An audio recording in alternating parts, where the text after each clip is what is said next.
بسم الله الرحمن الرحيم. غافر ذنب قابل التوب شديد العقاب ذي طول. لا إله إلا هو نحمده تعالى ونستعينه ونستغفره ونعوذ بالله من شرور أنفسنا ومن سيئات أعمالنا. من يهده الله فلا مضل له ومن يضلل فلا هادي له. أشهد أن لا إله إلا الله وحده لا شريك له وأشهد أن محمدا عبده ورسوله بلغ رسالة وأدى الأمانة ونصح الأمة وجاهد في الله حق جهاده حتى أتاه اليقين. أرسله الله تبارك وتعالى بشيرا ونذيرا وداعيا إلى الله بإذنه وسراجا منيرا. ومن يطع الله ورسوله فقد رشد ومن يعص الله ورسوله فلا يضر الله شيئا ولا يضر إلا نفسه. ما بعد والسلام عليكم ورحمة الله وبركاته. Mes sœurs, mes frères, les louanges et les remerciements, les éloges appartiennent tous à Allah, le premier qui n'a pas de début, le dernier qui n'a pas de fin. Le pardonneur, celui qui aime, celui qui revient vers lui et repentant, mais dont le châtiment est terrible, celui dans les mains de qui il y a tous les bienfaits. Nous le louons, nous revenons vers lui repentant.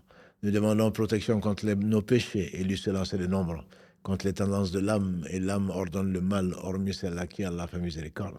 Celui qui le guide, nul ne saurait l'égarer. Celui qui est privé de sa guidée, nul ne saurait lui montrer le droit chemin. J'atteste donc le seul digne d'adoration. J'atteste de la véracité, de l'exemplarité de la prophétie de Mohammed ibn Abdillah. Qu'Allah bénisse ce prophète, sa famille, ses compagnons, tous ceux qui les auront suivis dans le droit chemin et nous fasse l'honneur d'en faire partie. Nous attestons qu'il a fait parvenir son message, qui a guidé cette communauté.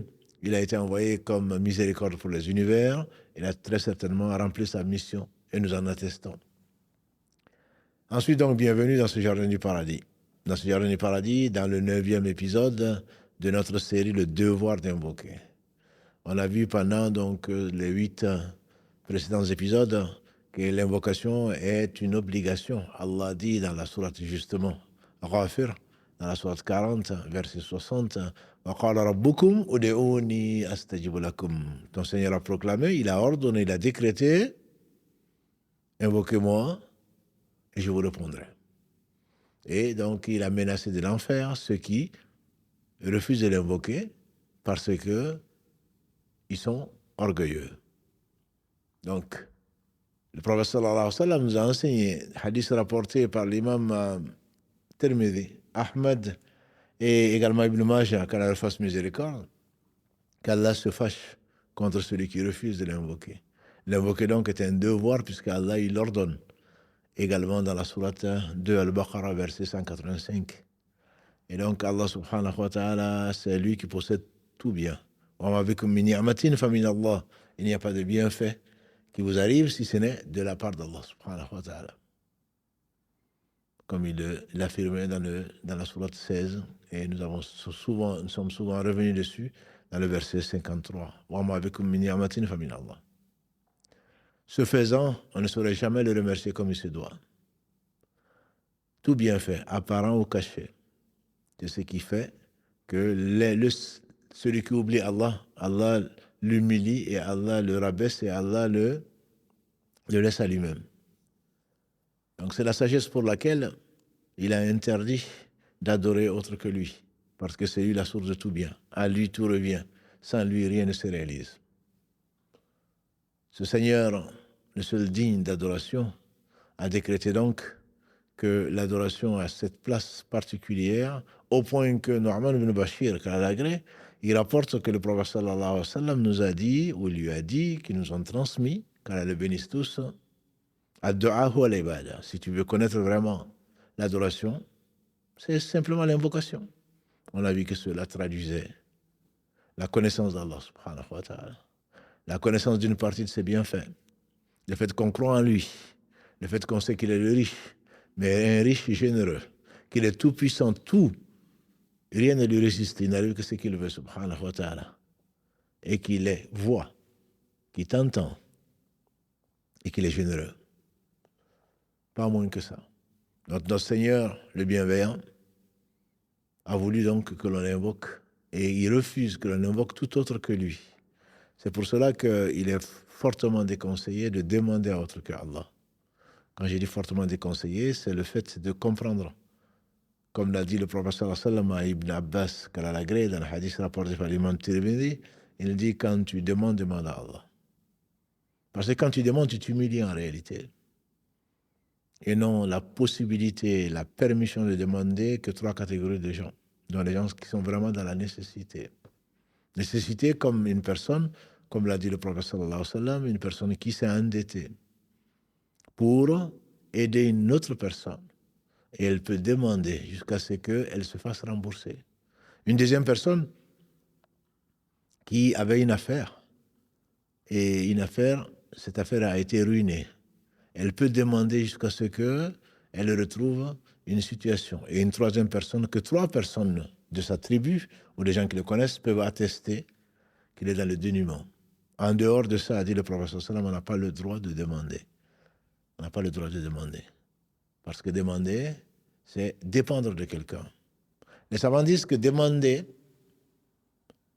sauf pour quelqu'un qui, si tu le demandes, ça lui fait plaisir. Comme ton épouse, comme ton époux, comme ton enfant, mais pas dans le style, donc, télécommande. Donne-moi ça, donne-moi ceci, à peine si on va demander, s'il te plaît.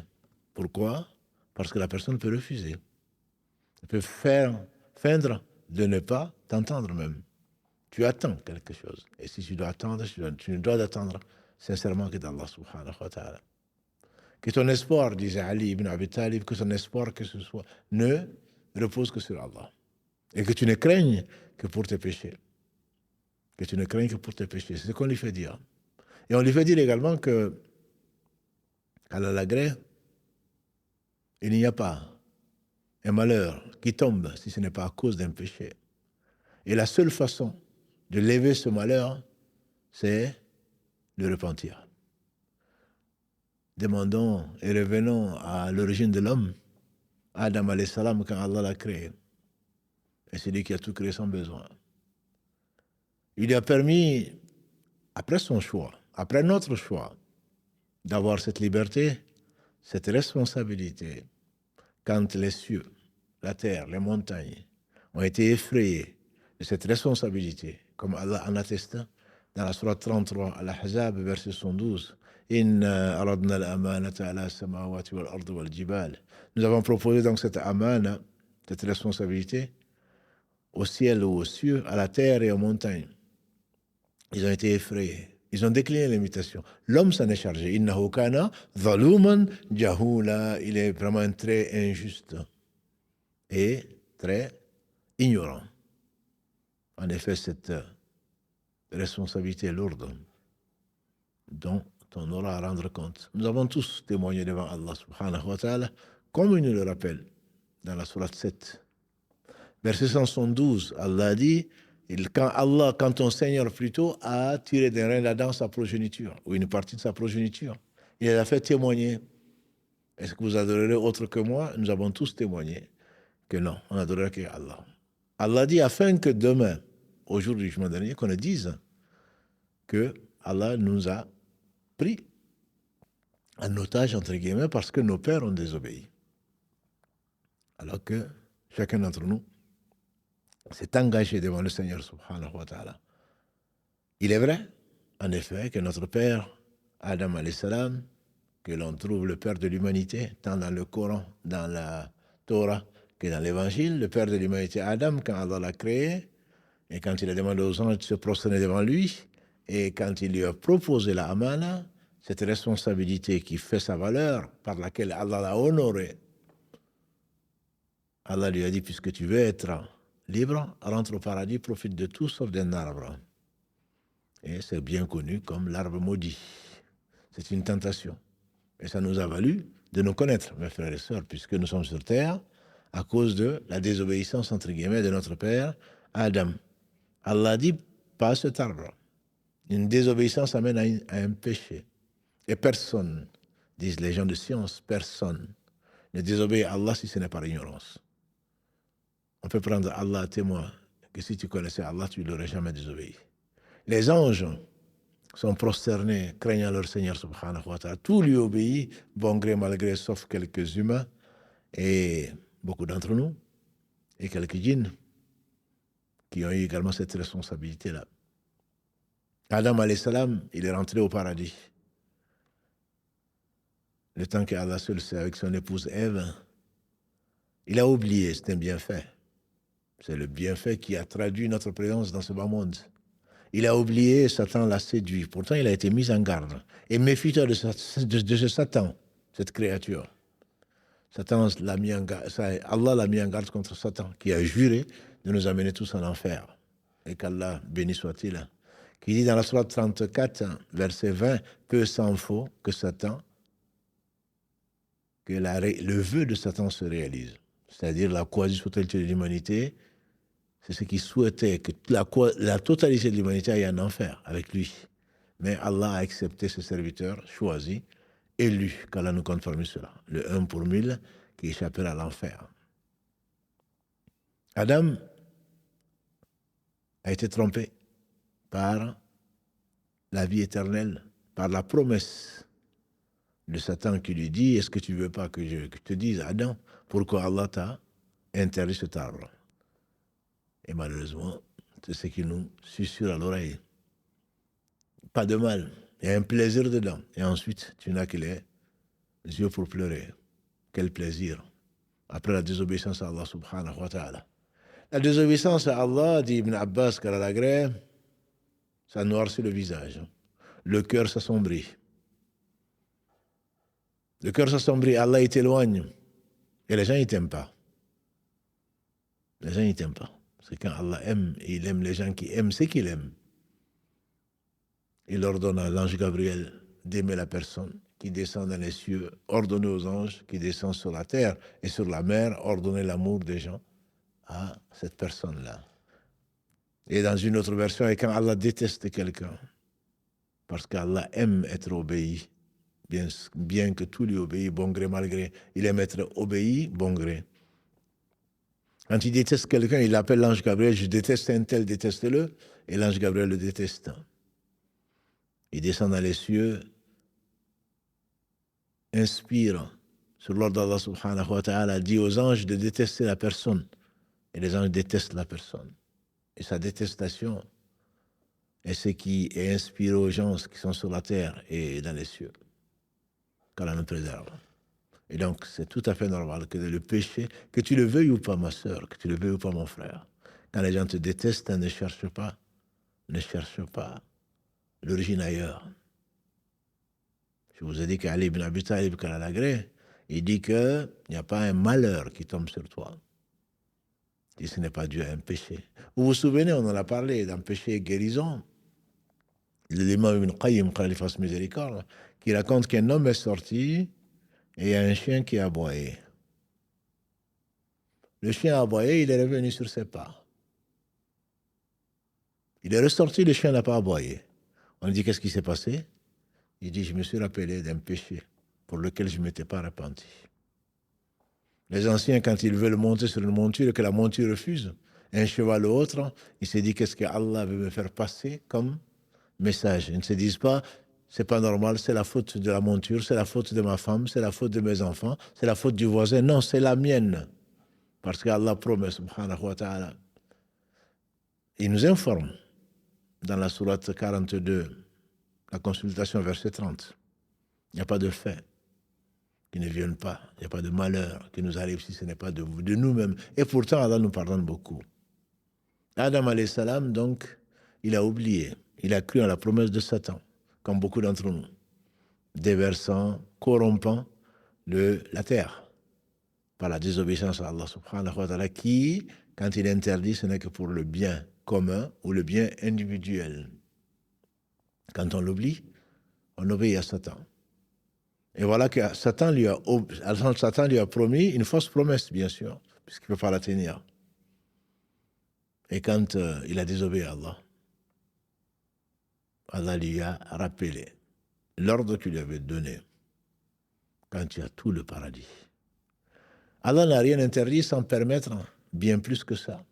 Allah a tout permis, sauf ce qu'il a interdit. L'interdiction est l'exception dans l'islam.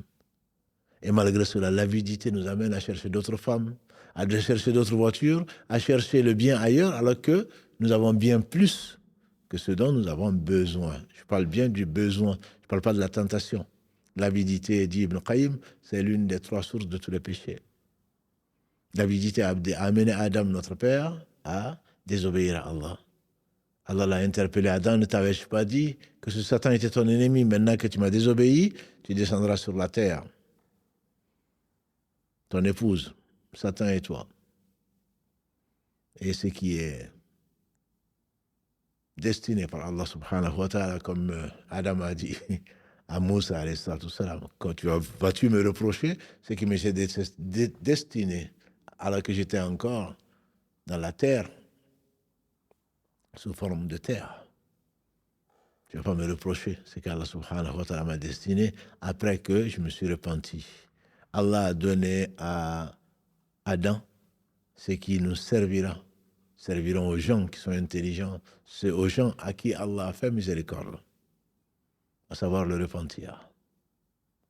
Quand il est descendu sur terre et qu'il a été éprouvé,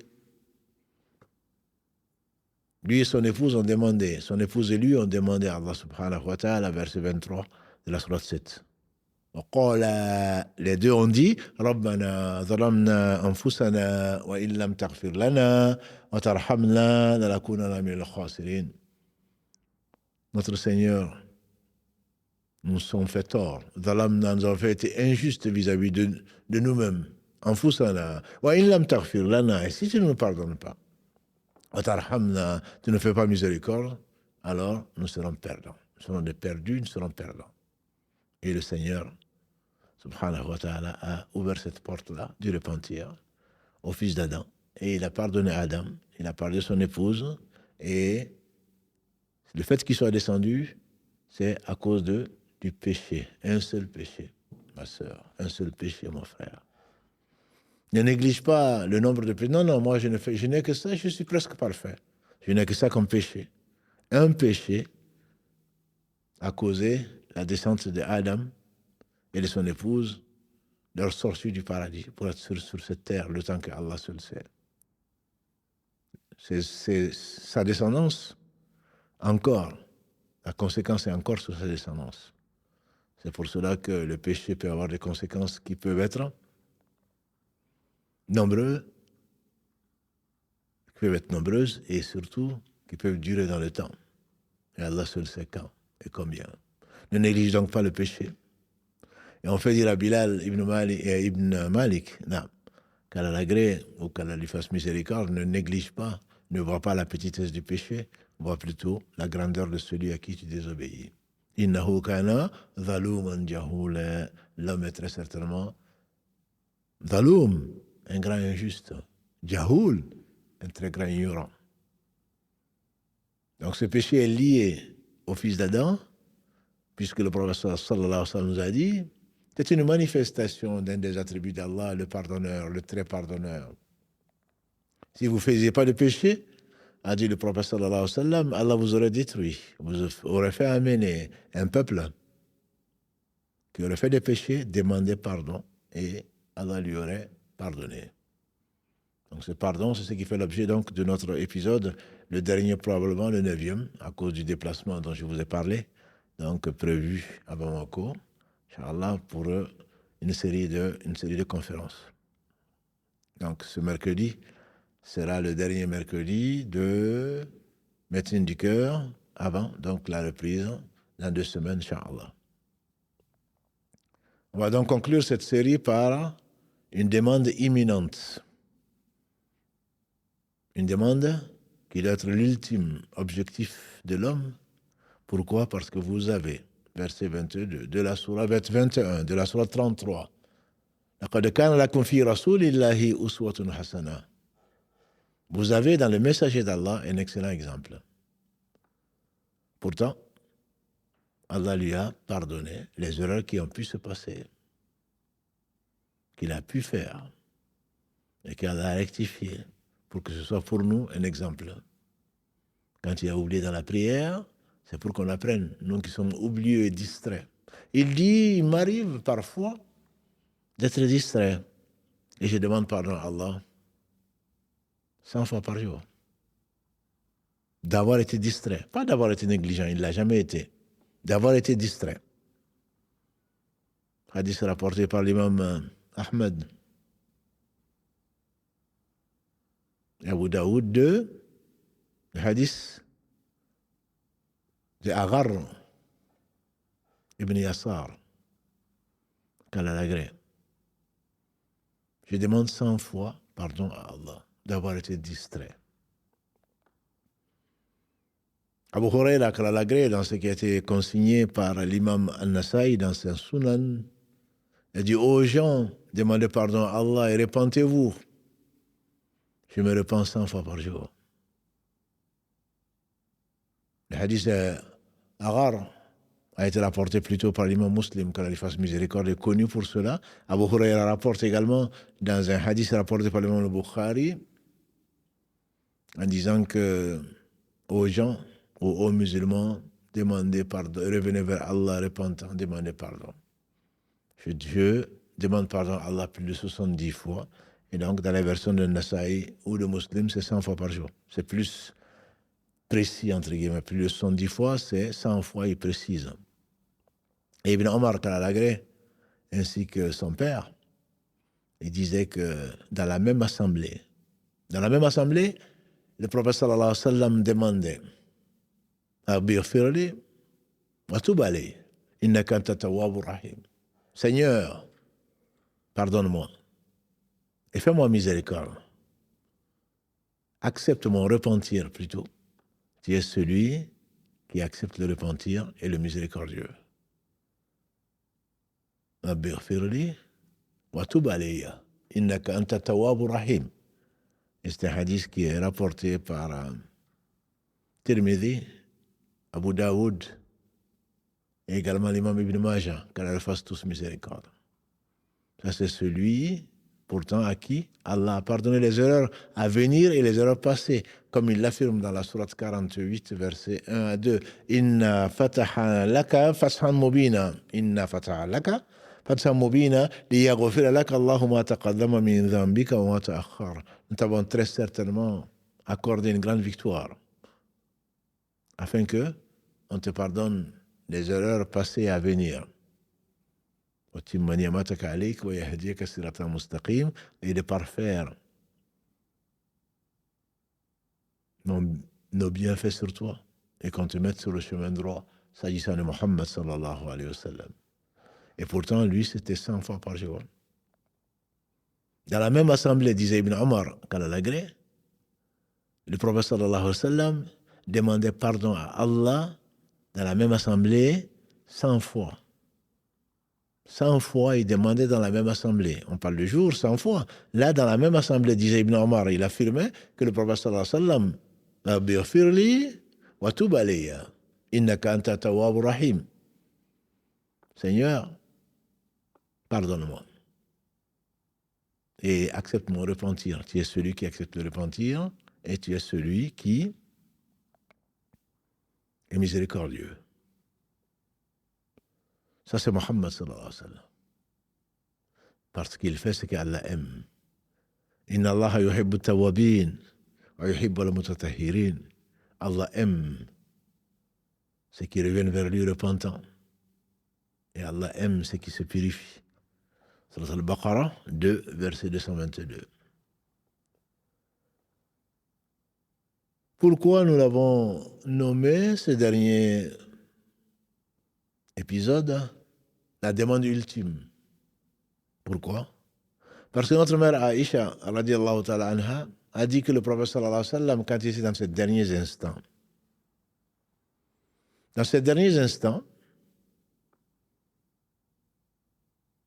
alors qu'il avait sa tête, sallallahu alayhi wa sallam,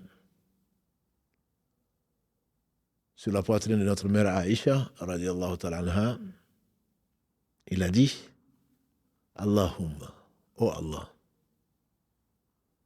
Allahumma aghfirli, warhamni, walhiqni بالرفيق الأعلى. اللهم اغفر لي وارحمني والحقني بالرفيق الأعلى. Oh mon Dieu, Allahumma, pardonne-moi, fais-moi miséricorde, warhamni, Walhiqni, fais-moi rencontrer la compagnie très élevée. Mais ça a été ses derniers mots. Et sa souffrance, il a souffert. Et si quelqu'un devait échapper à la souffrance de la mort, il disait, vraiment, les affres de la mort sont une réalité. C'est ce que nous a rapporté notre mère Aïcha, radiallahu ta'ala anha. Hadith rapporté par l'imam al-Bukhari. Allahumma khfirli, warhamni, walhiqni, birrafiq al-a'la. Ça a été le dernier mot, les derniers mots du prophète sallallahu alayhi wa sallam, qui pourtant n'avait pas de péché, en ce sens qu'Allah lui avait pardonné en tout cas ces péchés-là. Il savait que c'était son dernier instant. Pourquoi? Parce qu'aucun prophète n'est mort avant qu'Allah ne lui ait donné le choix entre rester dans la vie ici-bas ou le rejoindre. Et donc, quand on lui a proposé, il a proposé de rejoindre la haute compagnie, celle d'Allah subhanahu wa ta'ala. Et sa fille Fatima disait, oh mon père, tu ne souffriras plus jamais après ce jour-là. Et annoncer la nouvelle à Jibril que le prophète sallallahu alayhi wa sallam est mort. Sallallahu alayhi wa sallam. Il connaissait son dernier instant. Quant à nous, nous ne le connaissons pas. C'est pour cela que nous avons encore plus le devoir d'implorer le pardon d'Allah. Ça peut venir n'importe quand. Ça peut venir n'importe quand. Quant à lui, Allah lui avait annoncé, Allah lui avait donné le choix. Comme il a donné le choix auparavant à Moussa alayhi salatu salam, qui finalement, après avoir giflé et crevé l'œil de l'ange de la mort, et nous y croyons. Nous n'y étions pas, mais nous y croyons, parce que celui qui l'a dit est le digne de confiance. Il n'a jamais menti avant la révélation. Que dire alors après la révélation? Le choix qu'Allah a fait de lui, d'être le sceau de la prophétie, sallallahu alayhi wa sallam. Et donc, cette demande de pardon a énormément de valeur. Le prophète sallallahu alayhi wa sallam nous a enseigné celui qui dit Astaghfirullah, alladhi la ilaha illahu, al-hayy al-qayyum, si on veut le dire en arabe correct. Astaghfirullah, alladhi la ilaha illahu, al-hayy al-qayyum, wa atubu ilayh. On le dit souvent. On le dit souvent. Celui qui le dit, le prophète sallallahu alayhi wa sallam a dit, Allah lui pardonne ses péchés, même s'il avait fui la bataille. Même s'il avait fui la bataille. Et bien entendu, comme on le verra, Inch'Allah, il y a des conditions. Celui qui dit ça, Allah lui pardonne donc même les grands péchés. Fuir la bataille, ça fait partie des plus grands péchés. Et Allah dit, subhanahu wa ta'ala, il le confirme la parole du prophète sallallahu alayhi wa sallam, quand il dit, entre autres, dans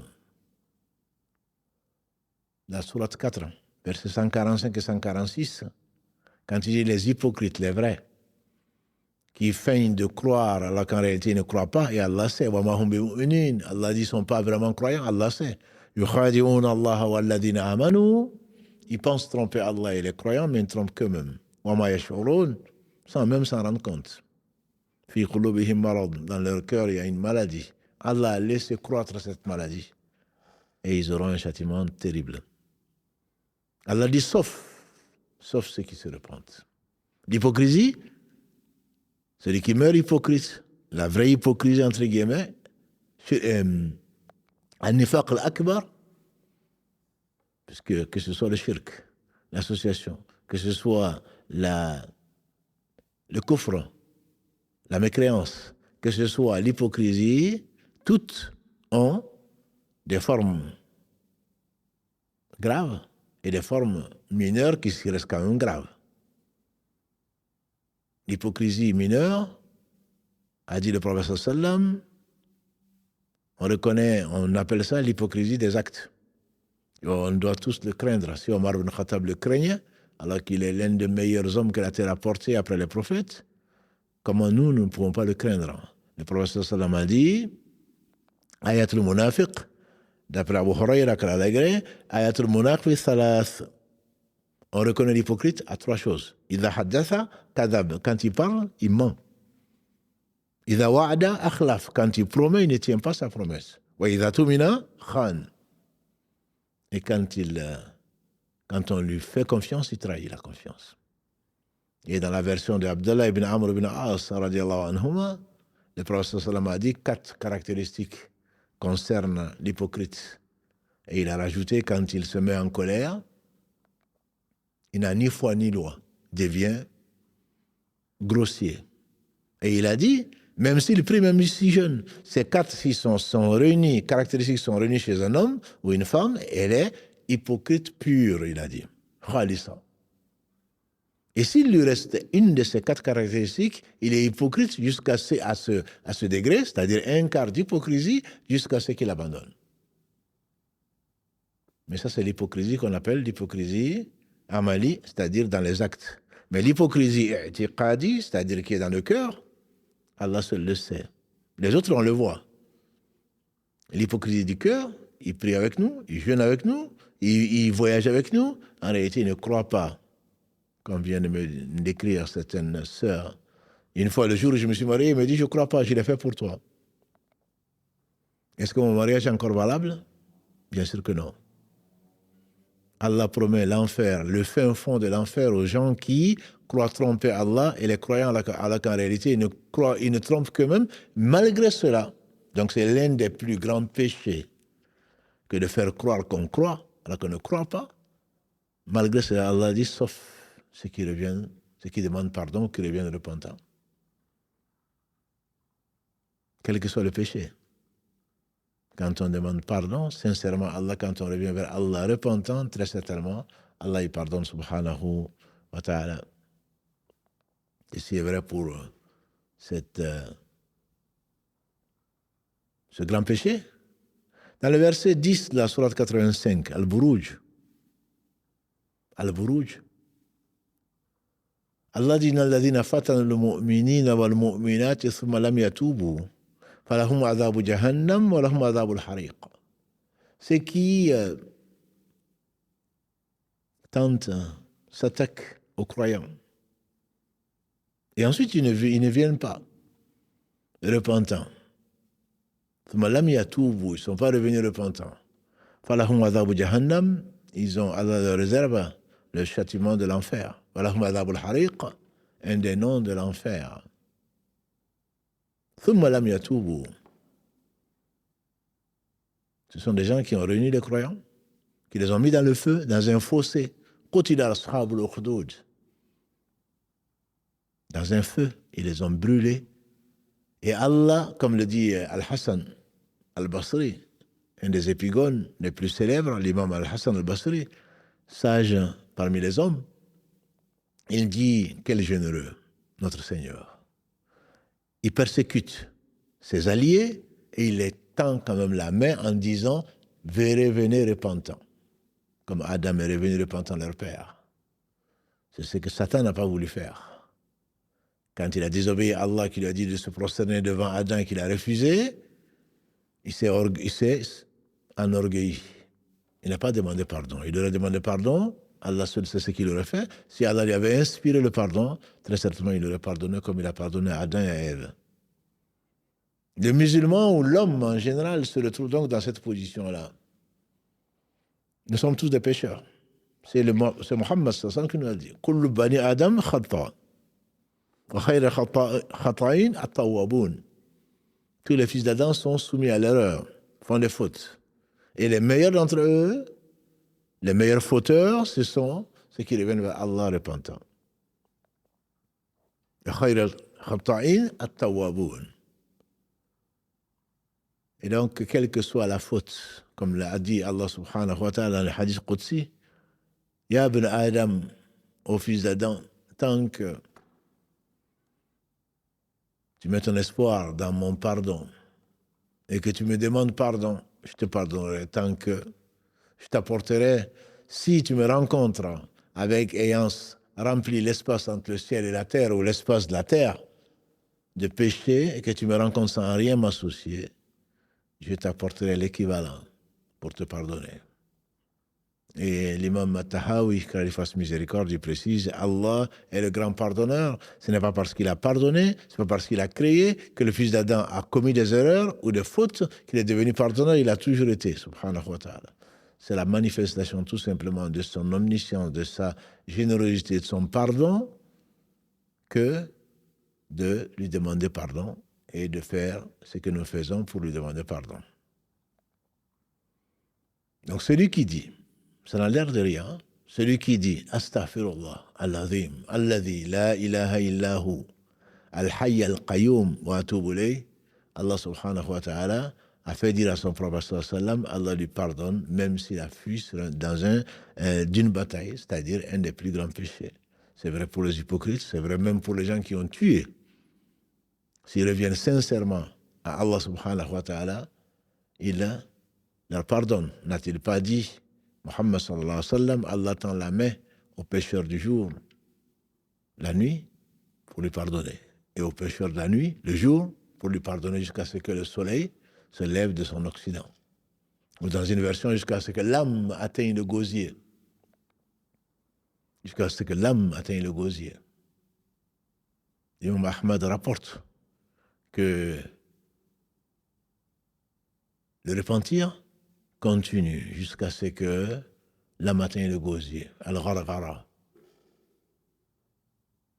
Il a été également rapporté par Muawiyah, Kalalagré, dans ce qui a été rapporté par l'imam Abu Daoud et Ahmed, que tant que le soleil ne se lèvera pas de son occident, c'est l'un des 10 grands signes de la fin du monde, la porte du repentir restera ouverte. La porte du repentir sera ouverte. Mais comme on ne sait pas quand est-ce que l'âme va atteindre le gosier, ça peut se faire à l'instant. Ça peut se faire en direct. Ça peut se faire dans le sommeil. Ça peut se faire sur la route, comme dans l'air. Ça peut se faire n'importe quand. Ça doit être un réflexe pour celui qui sait que la vie est éphémère et que ses jours sont comptés. Nous sommes tous en sursis, mes frères et sœurs. Nous sommes tous en sursis. Dieu seul sait. Et comme le dit quelqu'un, nous sommes tous dans les arrêts de jeu, ça s'appelait avant. On appelle ça maintenant le temps additionnel. Allah nous a assez avertis. Allah nous a assez avertis que le retour est proche. Chacun d'entre nous, quel que soit l'âge, quel que soit le sexe, chacun d'entre nous a un sursis. Le compte à rebours a commencé dès le moment où tu es né. Le compte à rebours a commencé. Parce que dans le destin, Allah a voulu qu'à lors de la fécondation, dicter ce qui va t'arriver. Et il le savait bien sûr. Et il a dicté à la plume qui a écrit, la plume est levée et l'encre a séché. Par conséquent, le compte à rebours a commencé, tu ne sais pas quand. Personne ne t'a présenté, n'est venu avec son certificat de décès. C'est après ta mort que l'on rédige ton certificat de décès. Ceux qui ont vécu 1000 ans, ou 950 années, dans le cas de Nuh, alayhi salam, ceux qui ont vécu moins ou plus sont quand même morts. Kullu nafsin dha'iqatul maut. Chaque âme va goûter à la mort. Et sera récompensé après.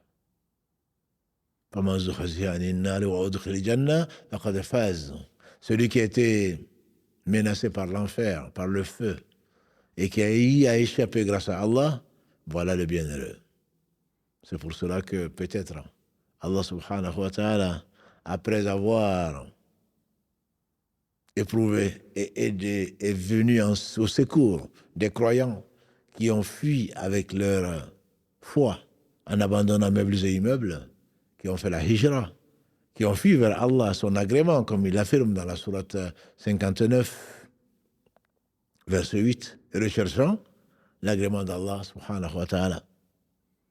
Les muhajiroun dont on a parlé samedi dernier, malgré cela, Allah leur dit وَتُوبُوا إِلَى اللَّهِ جَمِيعًا أَيُّهَا الْمُؤْمِنُونَ لَعَلَّكُمْ تُفْلِحُونَ. Et revenez vers Allah, oh vous les croyants tous, jami'a, tous, si votre objectif et la réussite et le salut dans ce bas monde et dans l'au-delà. La'allakum tuflihun. Peut-être que vous réussirez. Sourate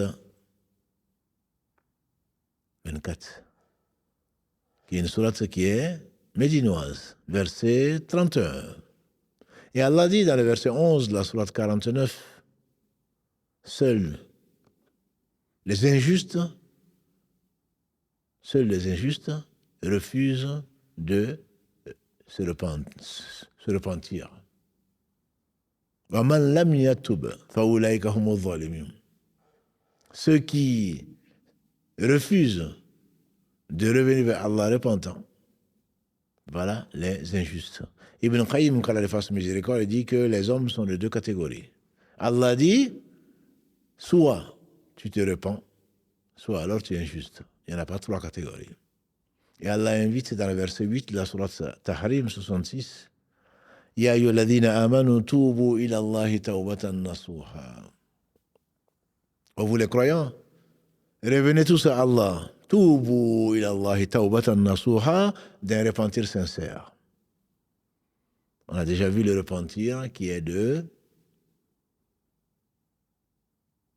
sincère, exige l'arrêt immédiat du péché ou des péchés. Tubu ila Allahi tawbatan nasuha, l'arrêt immédiat du péché. Le regretter et décider fermement de ne plus le refaire. Les gens de science, ils disent en réalité se repentir, qu'on verra parfois synonyme de la demande de pardon, on y reviendra, Inch'Allah. Se repentir, c'est la prise de conscience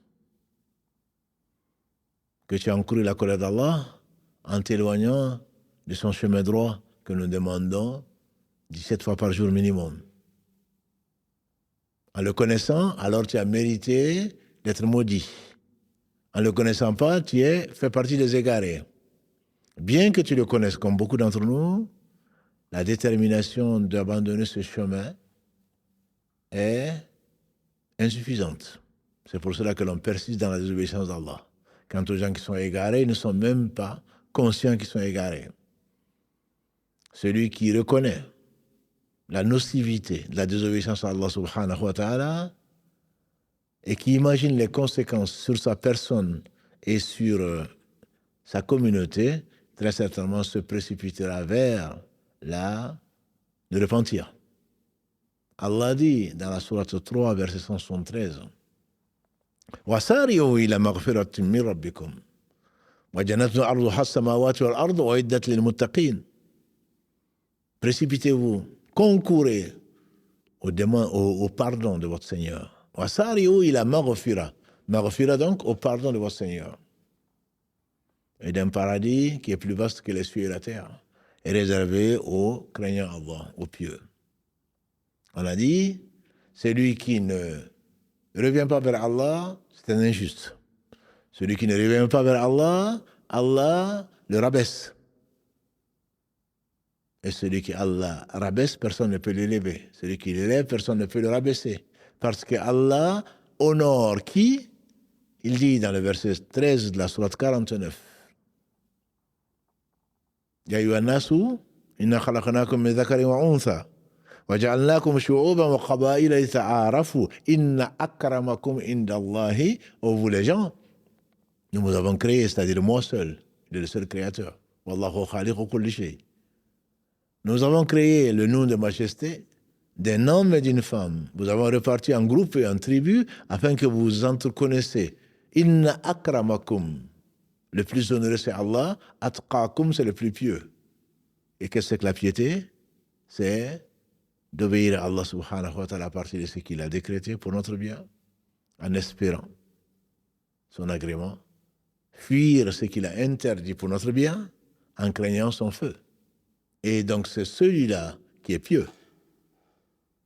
C'est celui-là qui est pieux. Et Allah le définit dans le nombre de versets. Allah inna awliya Allah la khawfun alayhim wa lahum yahzanun alladhina amanu wa kanu yattaqun. N'est-ce pas que les serviteurs d'Allah, les alliés d'Allah, n'auront ni crainte ni tristesse. Alladhina amanu, ils croyaient. Wa kanu yattaqoun. En arabe, ils n'étaient pas pieux. Ils s'évertuaient, ils continuaient dans la piété. On peut être pieux aujourd'hui et pervers demain. Wa kanu yattaqoun, c'est-à-dire ils persistaient, ils continuaient, ils perpétuaient cette obéissance à Allah et s'éloignaient de la désobéissance. Parce que notre prophète sallallahu nous a dit le péché. Le fils d'Adam fait un péché. Et un point noir se met sur son cœur. Il demande pardon à Allah. Allah efface le point noir. Il ne demande pas pardon, il continue à faire des péchés jusqu'à ce que le cœur devienne rouillé. Et il a récité alayhi salatu wassalam, c'est l'explication qu'Allah lui a donnée, et c'est la meilleure des explications, Kalla bal rana ala qulubihim ma kanu yaksiboun, dans la sourate 83, au certain, leur cœur a été rouillé par rapport à ce qu'ils ont fait, c'est-à-dire comme péché. On a dit que le péché assombrit donc le visage, noircit le cœur et amène la détestation. Quant à la bonne action, elle illumine le visage. Elle illumine le visage et met une lumière dans le cœur et apporte les bienfaits parce que le péché apporte le malheur. Éloigne les bienfaits. Quant à la bonne action, elle illumine le visage, elle éclaire le visage, elle illumine le cœur et elle amène l'agrément d'Allah subhanahu wa ta'ala, l'agrément des hommes. Et donc le fait que tu reviens vers Allah repentant, comme certains l'ont vécu, de la famille en particulier, combien de gens attestent que leur vie a changé, c'est parce que l'important n'est pas ce que l'homme dit de sa foi, c'est vraiment ce que la foi fait de l'homme. En effet, si tu te rapproches d'Allah, si Allah te rapproche, cela se sent, cela se voit. Et tu le sens toi-même, même dans ta nourriture, même dans ton sommeil, disent les gens de science qui ont vécu cela. Même dans ton sommeil, tu le sens, tu as changé. Mais si toi tu persistes à demander astaghfirullah, alladhi la ilaha astaghfirullah al-azim, alladhi la ilaha illahu, al-hayy al-qayyum wa atubu ilayh, tu le dis 1000 fois, ton comportement n'a pas changé, c'est que tu ne le sens pas, tu reviens au même péché, c'est qu'il y a un souci. C'est qu'il y a un souci. Les savants ils disent qu'il y a deux choses. Quand tu le dis sincèrement, ça veut dire que tu reviens vers Allah. Ibn Qayyim encore, quand il fasse miséricorde, dit que c'est comme celui qui prend un mauvais chemin. Quand il réalise qu'il est sur le mauvais chemin, il rebourse chemin. Il rebourse le chemin. Mais ça ne suffit pas. Ça veut dire qu'il quitte le péché. Et ensuite, il prend le chemin droit. C'est deux choses différentes. Tu étais égaré, tu es parti dans la mauvaise direction. Maintenant que tu as réalisé que c'est une mauvaise direction, non seulement tu t'arrêtes, tu reviens de la mauvaise direction, et ensuite tu prends la bonne direction où tu voulais aller. C'est ça le Sirat al-Mustaqim. Pour éviter d'être celui qui sait et qui ne pratique pas, qui a encouru la colère d'Allah et la colère de tout ce qui peut maudire, et ni d'être déségaré, puisque maintenant tu sais que tu étais sur le mauvais chemin. Donc tu reviens. Donc c'est deux choses. Soit tu demandes pardon à Allah. Et donc le pardon et le repentir sont complémentaires. Quand Allah parle de pardon, il parle de repentir. Quand il parle de repentir, il parle de pardon, sauf quand il parle de repentir et de pardon. Les deux. Les deux. C'est ce que disent les prophètes, en particulier dans la sourate Hud. Dans la sourate 11, dès le verset 3, Allah subhanahu wa ta'ala parle. Dans le verset 2, Allah ta'budu illa Allah. Qu'on n'adore que Allah. Et ensuite, dans le verset 3, il dit qu'il faut implorer le pardon d'Allah et de revenir vers lui. Dans le verset 52, Allah met dans la bouche de Houd lui-même, celui qui a été envoyé au Had. Et la sourate porte son nom, la sourate 11. Dans la même sourate, dans le verset 61, Allah nous parle de Saleh, celui qui a été envoyé au Thamoud, qui dit pratiquement la même chose. Revenez vers Allah, repentant et demandez-lui pardon. Quand on parle des deux, donc les deux sont différents. Et comme souvent les gens de science le disent, c'est comme la foi et l'islam. C'est comme le bien et la piété. C'est comme le pauvre et le miséreux. Quand Allah parle du pauvre, il parle du miséreux. Mais quand il parle dans le verset 60 de la sourate 9, parmi les 8 catégories bénéficiaires de la zakat, il dit innama sadaqat lil fuqara wal masakin. La zakat est destinée aux deux premiers, il a dit fuqara, les pauvres, les démunis, wal masakin, qui sont les pauvres. Donc les deux sont différents. Quand Allah dit قالت الأعراب آمنا قل لم تؤمنوا ولكن قولوا أسلمنا, dans la sourate 49 verset 14, les bédouins, les nomades ont dit on a cru. Allah dit dis-leur ya Mohammed, vous n'avez pas cru, dites plutôt que vous êtes musulmans. Donc là, quand Allah parle de foi et d'islam, c'est que les deux sont différents. Sinon, quand il parle de croyants, il parle des musulmans. S'il parle des musulmans, il parle de croyants. Et c'est pareil pour al-birr, le bien, et la taqwa, qui est la piété. Les deux sont synonymes. Donc ici, pour revenir à notre sujet, quand on parle de pardon, on parle de...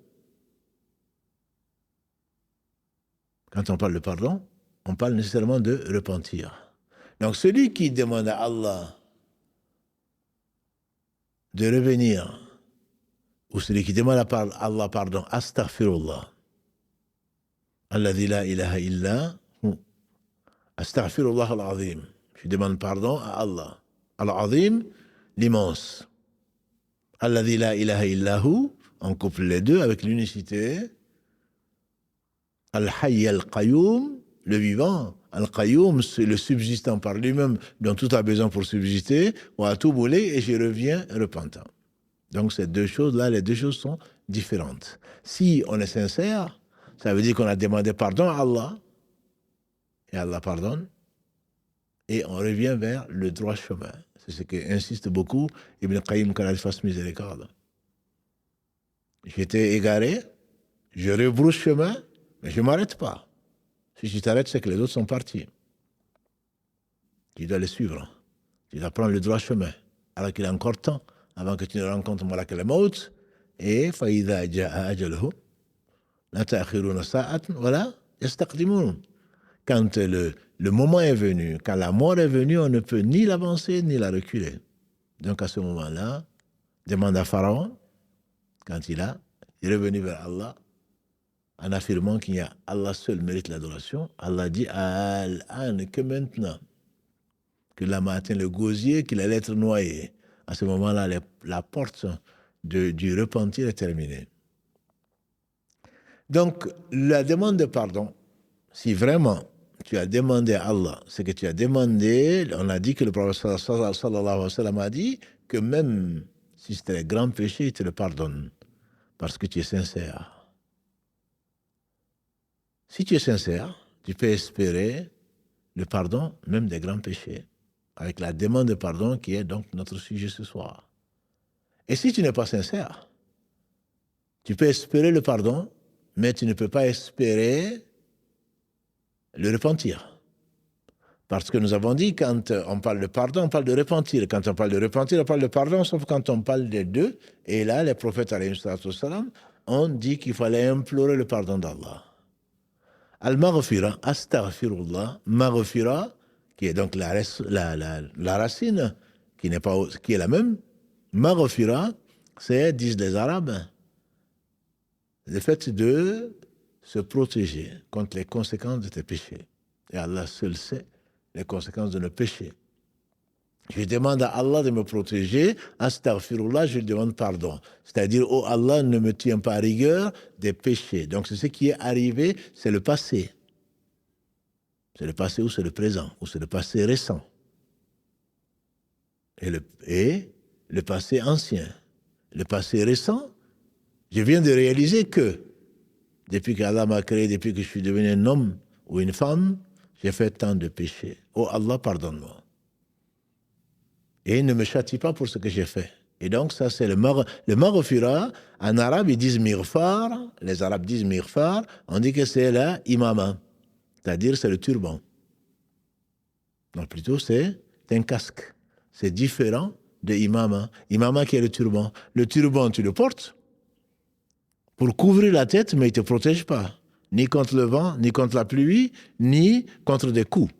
Ça, c'est une imama. C'est le turban que l'homme porte. Mais le mirfar, c'est un casque. C'est quelque chose qui te protège la tête. Contre les coups, contre le vent, contre la pluie, etc. Et donc, ici, le mirfar, astaghfirullah, je demande pardon à Allah et je lui demande de me protéger contre les conséquences de mes péchés. Et quand les prophètes disent astaghfirullah wa atubu ilayh, alors le tawbah ici, c'est quoi? Demandez pardon à Allah et revenez repentant. Les savants disent que puisque Allah a dit les deux, il n'y a pas de redondance. Les deux ne veulent pas dire la même chose si les deux sont utilisés. Et donc ici, la tawbah, c'est le fait de demander à Allah de nous préserver, de prendre le mauvais chemin. Nous étions égarés. Nous avions couru la colère. Maintenant, Allah, nous te demandons de nous pardonner, de ne pas nous en vouloir, de ne pas nous tenir rigueur de nos péchés et dans l'avenir de nous préserver, de prendre le mauvais chemin. Dans l'avenir, de nous préserver de prendre le mauvais chemin. Et donc, ces deux sont couplés et souvent, la demande de pardon est couplée avec l'unicité d'Allah subhanahu wa ta'ala. Ibn Taymiyyah, quand il fasse miséricorde, il dit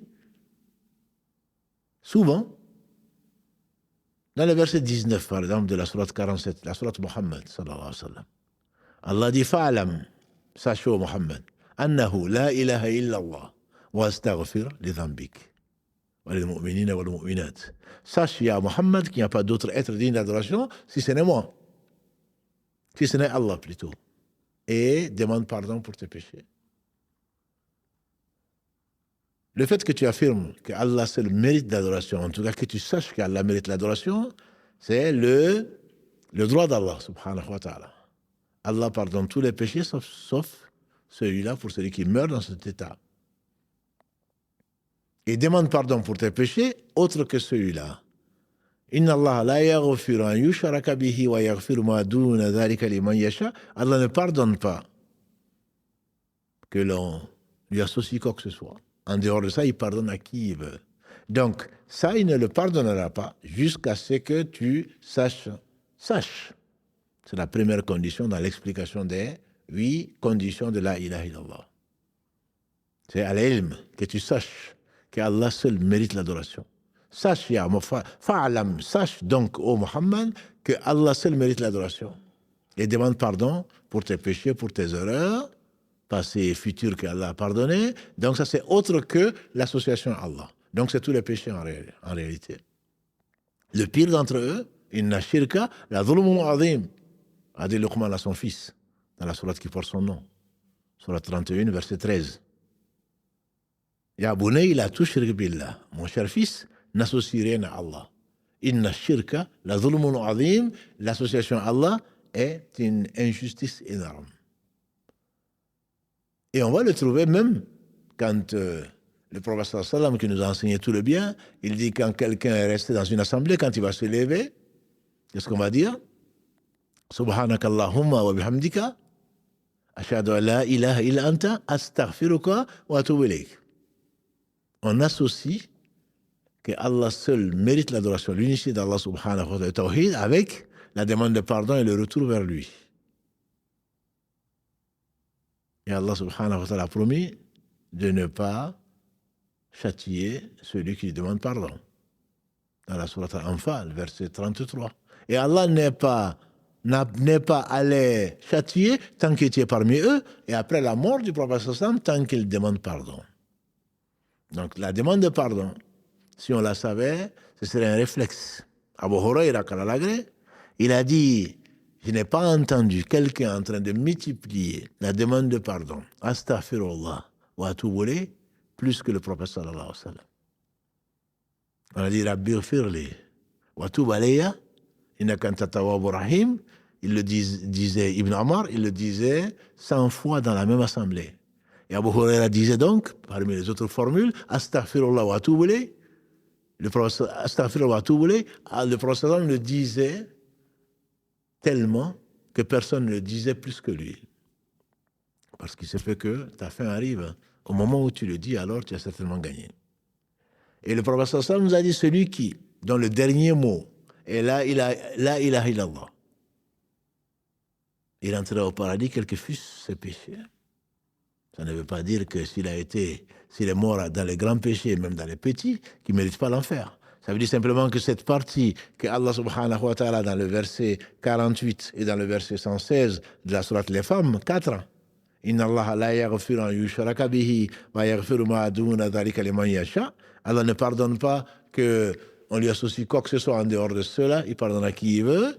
Ça ne veut pas dire que tu ne vas pas payer les conséquences parce que tu n'as pas justement demandé pardon. Tu sortiras de l'enfer parce que le droit d'Allah subhanahu wa ta'ala c'est que tu l'adores sans rien lui associer. Ça c'est le droit d'Allah. À cause de cela, il va te faire entrer au paradis. Mais parce que tu n'as pas demandé pardon et réparé, dans le cas du vrai repentir, tu n'as pas réparé ce qu'il faut, en particulier le droit des autres, le droit des créatures, alors très certainement, Allah va prendre de tes bonnes actions. S'il t'a permis de les faire et s'il a accepté, il va prendre tes bonnes actions et il va les donner aux gens qui ont été lésés, comme on le sait, parce que cela fait partie de ce qu'il s'est imposé. Ya ibadi, inni haramtu dhulma ala nafsi, wa ja'altuhu baynakum muharrama, fala tadhalamu, mes serviteurs, je me suis interdit l'injustice, je la rends interdite entre vous, ne vous faites pas injustice. Abu Dhar, rapporté par l'imam, consigné plutôt par l'imam Muslim, qu'Allah lui fasse miséricorde, ainsi que ses enseignants et ses élèves. Mes serviteurs, je me suis interdit l'injustice. Donc, la taouba, c'est de s'arrêter, de regretter, décider de ne plus jamais le refaire. Mais même si il t'arrive de le refaire ou de faire d'autres péchés, sache que ton Seigneur est miséricordieux. Abu Huraira nous rapporte que le prophète sallallahu alayhi wa sallam a dit, Allah subhanahu wa ta'ala a dit, mon serviteur, quelqu'un a fait un péché, il a demandé à Allah, demandé pardon à Allah. Allah a dit, mon serviteur dit, c'est qu'il a un Seigneur qui pardonne et je lui pardonne. Il fait à nouveau un péché et il a dit, Seigneur, pardonne-moi. Rabbi ghfirli. Allah a dit, mon serviteur sait qu'il a un Seigneur qui pardonne, je lui pardonne. Et à nouveau, il dit, Rabbi ghfirli, parce que nous péchons de jour comme de nuit. Et lui pardonne les fautes, toutes les fautes. Et très certainement, demandez-moi pardon, dit-il dans le hadith Qudsi d'Abu Dhar, consigné par l'imam Muslim dans son Sahih, dans son authentique. Mon serviteur sait qu'il a un Seigneur qui pardonne, je lui pardonne. Que mon serviteur fasse ce qu'il veut, je vais lui pardonner. C'est-à-dire à condition, bien sûr, qu'il me demande pardon et qu'il s'évertue, qu'il se préserve des conséquences de ses péchés. Qu'il me demande cela, sincèrement, je lui pardonne. Nous sommes tous des pécheurs. Mais que notre rencontre avec Allah subhanahu wa ta'ala soit au moment où nous avons demandé sincèrement pardon. Et le pardon, pour terminer, puisque je vois que l'heure file, le pardon des péchés est obligatoire. L'unanimité des savants, dit l'imam Nawawi, qu'Allah lui fasse miséricorde. Les savants sont unanimes pour dire que c'est une obligation pour tous les péchés, mais sans exception. Si on demande pardon pour quelques péchés, parce qu'on a l'impression, nous, on ne demande pardon souvent que parce qu'Allah, dans sa miséricorde, nous a inspiré, on s'est rappelé d'un péché passé. Et on demande pardon pour celui-là. En réalité, le pardon doit être pour tous les péchés. Si nous demandons pardon pour des péchés particuliers, qu'on est sincère, Allah nous pardonne ces péchés-là, mais pas les autres, notamment les péchés majeurs. Les péchés véniels, qu'on n'appelle pas petits péchés, mais les péchés mineurs, la prière, de la prière à la prière, comme l'a dit le prophète sallallahu alayhi wa sallam, de la Jumu'ah à la Jumu'ah, du vendredi au vendredi, la prière du vendredi, de la Umrah à la Umrah, du Ramadan au Ramadan, Allah pardonne les péchés si les péchés majeurs sont évités. Pour les péchés majeurs, il faudrait demander pardon pour tous les péchés. Et c'est peut-être pourquoi le prophète sallallahu alayhi wa sallam nous a enseigné ce qu'il nous a enseigné. Après le tashahhud, on sait qu'il nous a enseigné beaucoup de choses, dont de ne pas négliger de dire, demander à Allah la protection contre l'enfer, contre le châtiment de la tombe, contre les tentations de la vie et de la mort, et contre les maux des tentations de l'antéchrist. Allahumma inni a'udhu bika min adhab jahannam, wa min adhab al-qabr, wa min fitnat al-mahya wal-mamat, wa min sharri fitnat al-masih ad-dajjal. Mais également, il a enseigné à Mu'adh de dire Ya Mu'adh wallahi la uhibbuk, Ya Mu'adh wallahi oh que je t'aime. Ne néglige pas à la fin de chaque prière de dire Allahumma inni ala dhikrika wa shukrika wa husni ibadatik. On a vu tout cela parmi les invocations. Et certainement, si Allah te rappelle c'est bien fait, certainement tu vas le remercier. Allahumma inni ala dhikrika, c'est le début. N'oublie pas Allah. Wa la takunu kalladhina nasullah. Ne soyez pas comme ceux qui ont oublié Allah. Allah a fait qu'ils se sont oubliés eux-mêmes. C'est-à-dire le bien pour eux dans ce bas monde, dans l'au-delà. Ils sont malheureux, même si tu les vois riches. Ils sont malheureux, même si tu crois qu'ils sont mieux que toi. Ils sont malheureux. Et ils le seront encore plus quand ils vont mourir dans la désobéissance à Allah subhanahu wa ta'ala ou carrément dans sa négation. Wala takunu kalladhina nasullah. Ne soyez pas comme ceux qui ont oublié Allah. Allah a fait qu'ils se sont oubliés eux-mêmes. Et voilà les pervers. Sourate 59, verset 19. Facile à retenir si on peut l'appeler ainsi. Donc il faut revenir vers Allah en demandant pardon à tous les péchés. Il a été rapporté du prophète sallallahu alayhi wa sallam dans ce qui a été consigné par l'imam Muslim, car il fasse miséricorde dans son sahih, qu'après le tashahhud, il disait Allahumma aghfirli ma qaddamtu wa ma akhartu ma asrartu wa ma asraftu wa ma alantu wa ma anta alamu bihi minni anta al-muqaddim wa anta al-mu'akhiru la ilaha illa anta. Oh Allah, pardonne-moi ma qaddamtu, mes péchés passés, wa ma akhartu, mes péchés à venir, ma asrartu wa ma alantu, ce que j'ai fait en cachette comme ce que j'ai fait en public, et ce que tu sais mieux que moi. Il y a d'autres divinités dignes d'adoration que toi. Et ça fait partie des invocations, ma sœur, mon frère, qu'il faut retenir. Que la conscience soit là. Que tu sois conscient que Allah sait tout. Anta al-muqaddim wa anta al-mu'akhiru, c'est quoi? C'est toi qui fais avancer, c'est toi qui fais reculer. Tu fais avancer par le pardon des péchés. Tu élèves en degré qui tu veux, tu rends pieux qui tu veux, et tu laisses de côté et tu rabaisses les gens qui t'ont désobéi. C'est toi qui fais La ilaha illa anta, il n'y a pas d'autre être digne d'adoration si ce n'est toi. Dans la version d'Abu Moussa, al-Ash'ari, al-Agré, il y a bien plus. Ce que j'ai fait intentionnellement, inintentionnellement, en plaisantant, en étant au sérieux, volontairement, involontairement, parce que tu sais tout. Ils sont aussi beaux les uns que les autres, mais le plus facile peut-être, c'est cette version-là. Après le tashahhud, Allahumma aghfirli, oh Allah pardonne-moi, ma qaddamtu, wa ma akhartu, wa ma asrartu, wa ma alantu, wa ma anta a'lamu bihi minni, anta al-muqaddimu, anta al-mu'akhiru, la ilaha illa anta. On peut le trouver dans la citadelle du musulman, on peut le trouver ailleurs. Et sachant que ceci doit être dit le plus souvent possible, parce que tu ne sais pas quand tu vas rencontrer Allah. Le plus sincèrement possible. Même le meilleur d'entre nous, meilleur après les prophètes, de tous les hommes qu'il a été rapporté, je parle d'Abu Bakr, hadith rapporté par le Bukhari et Muslim, il a demandé à celui qu'il aimait le plus que son père et sa mère. Il était sincère. Abu Bakr Siddiq a demandé au prophète sallallahu alayhi wa sallam de lui enseigner une prière qu'il dirait dans une invocation qu'il dirait dans sa prière. Qu'est-ce qu'il a dit? Il dit Qul, dis Allahumma inni zalamtu nafsi zulman kathira. Wa la yaghfiru dhunuba illa anta. Faghfir li maghfiratan min indik warhamni innaka antal ghafur rahim. Oh Allah, je me suis fait tort. Comme Adam s'est fait tort. Rabbana zalamna anfusana. Comme Yunus alayhi salam dans le ventre de la baleine, Allah il dit la ilaha illa anta subhanaka inni kuntu minaz zalimin. Nous sommes tous injustes vis-à-vis de nous-mêmes. Abu Bakr dit, Seigneur, Ya Allah, Allahumma inni zalamtu nafsi. J'ai fait du mal à mon âme. J'ai été injuste avec moi-même. L'injustice vis-à-vis d'Allah, c'est lui associer quoi que ce soit. L'injustice vis-à-vis de ses créatures existe, c'est de prendre le droit de qui que ce soit parmi les créatures d'Allah, y compris la chatte.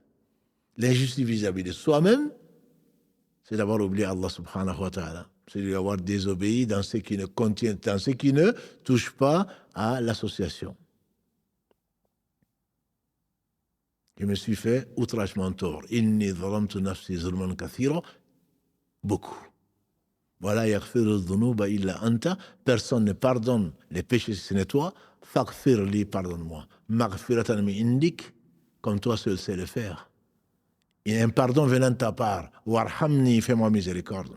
Innaka antal ghafur rahim. C'est toi qui es celui qui pardonne. Al-Ghafour, Al-Rahim, le miséricordieux. Il ne faut pas désespérer. Et on finira par ça, Inch'Allah, de la miséricorde d'Allah. Dans le verset 53 de la sourate 39, Allah dit Qul ya ibadi alladhina asrafu ala anfusihim. Dis-leur, ô mes serviteurs qui sont fait outragement tort, la taqnatu min rahmatillah. Ne désespérez pas de la miséricorde d'Allah. Inna Allah yaghfiru dhunuba jami'a. Allah pardonne tous les péchés. Innahu huwa al-Ghafur rahim. C'est lui le pardonneur, le grand pardonneur, Al-Ghafour, le pardonneur, Al-Rahim, le miséricordieux. Si le prophète sallallahu alayhi wa sallam, si ces derniers mots ont été ce que nous avons dit, Allahumma ghfirli, warhamni, walhiqni, birrafiq al-ala, c'est que l'ultime demande que nous devons faire, quand on ne sait pas quand est-ce qu'on va rencontrer Allah, qu'Allah fasse que le jour où sa rencontre soit le meilleur de nos jours. Si Allah t'a pardonné, tu as tout gagné. Si Allah ne t'a pas pardonné, malheur à toi. Comme disait Omar ibn Khattab, bien qu'il ait été assassiné alors qu'il faisait la prière du matin en tant qu'imam et qu'il a régné, entre guillemets, chargé de l'affaire des musulmans pendant 10 ans ou plus, il a dit, si j'avais le contenu de la terre, que je l'aurais dépensé pour qu'Allah ne me châtie pas. Et comme l'a dit le prophète sallallahu alayhi wa sallam, il n'y a que la miséricorde d'Allah qui fera rentrer au paradis. Donc, c'est pour conclure cette série du devoir. Allah se fâche contre celui qui ne lui demande pas. Et certainement, ce qui doit être le réflexe avec tout ce que Allah nous a donné, et tout bien vient de lui. Et on ne saurait jamais le remercier comme il se doit. Le prophète sallallahu nous a enseigné Sayyidul Ikhtifar. Sayyidul Ikhtifar. Le chef, la meilleure demande de pardon. Istighfar. Allahumma anta rabbi, la ilaha illa anta, khalaqtani, wa ana abduka, wa ana ala ahdika mastata'at, jusqu'à la fin de ce hadith. C'est la meilleure. Ibn Qayyim disait que ça synthétise tout. Allahumma, ya Allah. Oh Allah, ton nom propre. Allahumma, mon Seigneur, mon Dieu. Anta Rabbi, tu es mon Seigneur. Je reconnais que c'est toi qui m'as créé. Khalaqtani, wa ana abduka, et je suis ton serviteur. Et le reste, qui vient synthétiser ta soumission à Allah subhanahu wa ta'ala. Tu reconnais les bienfaits d'Allah subhanahu wa ta'ala et tu reconnais tes péchés. Allah t'a donné, tout bienfait vient de lui. Tu as répondu comment? Ces bienfaits, tu l'as utilisé quoi? Dans sa désobéissance. Et tu lui demandes pardon. Les bienfaits d'Allah, de la santé, de la foi avant toute chose, de la santé, de lui, de la vue, de la respiration, de tout, tous ces bienfaits. Tu les as déjà étudiés comment? C'est sur ça que tu seras interrogé, à moins qu'Allah te pardonne. C'est pour cela que la demande de pardon doit être le net motif de chacun d'entre nous. Demander pardon comme le faisait le prophète sallam dans la même assemblée 100 fois. Avec le cœur présent, bien sûr. Avec le cœur en train de pleurer. Pour que cela te serve. Si c'est devenu comme un perroquet, comme beaucoup d'entre nous, astaghfirullah, astaghfirullah, astaghfirullah, à la fin de la prière, à la fin du hajj, à la fin du jeûne, le prophète sallam demandait pardon à Allah. N'as-tu pas vu qu'après le salam, qu'est-ce qu'il disait? Astaghfirullah. On ne pouvait pas douter de sa sincérité. Astaghfirullah. Oh Allah, je me couvre d'un casque contre les conséquences de mes péchés, de ma négligence, de ma distraction vis-à-vis de ton adoration. C'est pourquoi tu m'as créé et que tu as créé les djinns et les hommes. Allah t'a créé pour l'adorer et toi tu penses qu'il t'a créé pour que tu lui désobéisses, pour que tu jouisses sur cette terre, pas pour longtemps. Non, on n'a pas été créé pour faire des péchés. Mais les péchés sont inhérents à la condition humaine. Mais Allah subhanahu wa ta'ala pardonne les péchés matin, midi et soir à condition que tu lui demandes pardon, que tu reviennes vers lui repentant. Ou alors, tu es mort sans avoir demandé pardon et tu as mérité d'aller avec Satan en enfer. Tu es mort repentant, tu as mérité d'aller avec Adam alayhi salam au paradis. Allah lui a pardonné, Allah l'a élu, Allah l'a rapproché. Donc, il y a deux options. Soit tu demandes pardon et régulièrement et sincèrement, soit alors tu oublies Allah et Allah t'oublie. Allah te laisse dans l'oubli. Tu oublies ton bien dans le bas monde et dans l'au-delà, et alors ta fin sera vraiment triste. Sans compter que tu vas courir derrière ce bas monde. Personne ne l'a emporté avec lui. Toi non plus, tu ne l'emporteras pas ce bas monde. Et donc, tu as tout intérêt à demander pardon avant qu'il ne soit trop tard. Qu'Allah nous pardonne, qu'il nous fasse miséricorde, qu'il nous réunisse avec les meilleurs. Mohammed, alayhi salatu wassalam, les prophètes, dans le degré le plus élevé du paradis, qu'il nous aime, qu'il nous fasse aimer les choses qu'il aime, et les gens qu'il aime surtout. Qu'Allah subhanahu wa ta'ala bénisse Mohammed, sa famille, ses compagnons, tous ceux qui les auront suivis dans le droit chemin, et nous fasse l'honneur d'en faire partie. Que l'on invoque, qu'on se rappelle souvent à Allah, et qu'on le remercie beaucoup, et qu'on essaye de parfaire, grâce à lui. Par lui, son adoration, c'est pourquoi nous avons été créés. Subhanak Allahumma bihamdika, ashhadu an la ilaha illa anta, astaghfiruka wa atubu ilayk. Subhan rabbika rabbil izzati amma yasifun, wa salamun ala al-mursalin, walhamdulillahi rabbil alamin. Wassalamu alaykum wa rahmatullahi wa barakatuh.